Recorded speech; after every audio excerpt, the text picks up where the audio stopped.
एक छोटे से गांव में 4 दोस्त रहते थे। अनीता, रोहन, कविता और राजू। एक दिन उन्हें गांव के पास के पुराने जंगल के बारे में एक रहस्यमय कहानी सुनने को मिली। कहा जाता था कि इस जंगल में जादुई जीव रहते हैं और वह जंगल किसी भी सामान्य जंगल से बहुत अलग है। उनकी जिज्ञासा बढ़ गई और उन्होंने तय किया कि वह इस जंगल का पता लगाएंगे। एक सुबह चारों दोस्त जंगल के किनारे पहुंचे। जंगल के प्रवेश द्वार पर एक पुराना और टूटा हुआ बोर्ड लटका हुआ था। इस पर लिखा था, जादुई जंगल में आपका स्वागत है। उनके कदम जैसे ही जंगल के अंदर पड़े, वह एक अद्भुत दृश्य से रूबरू हुए।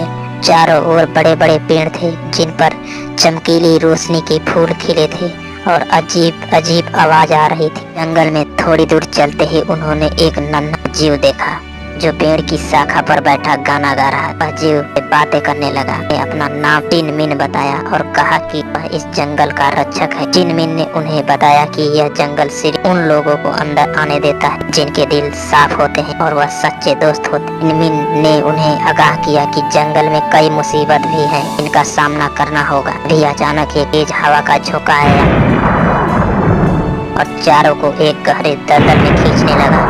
अनीता ने जल्दी से एक लंबी बेल पकड़ी और उसे बाकी दोस्तों को ओर बढ़ाया। सभी ने मिलकर एक दूसरे को खींचा और दलदल से बाहर निकले। आगे बढ़ते हुए उन्हें एक जल प्राप्त देखा जिसके पीछे एक गुफा थी।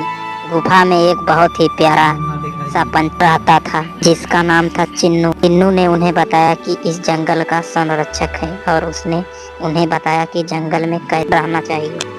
चिन्नू ने अपने जादू से उन्हें जंगल का हवाई दौर भी कराया।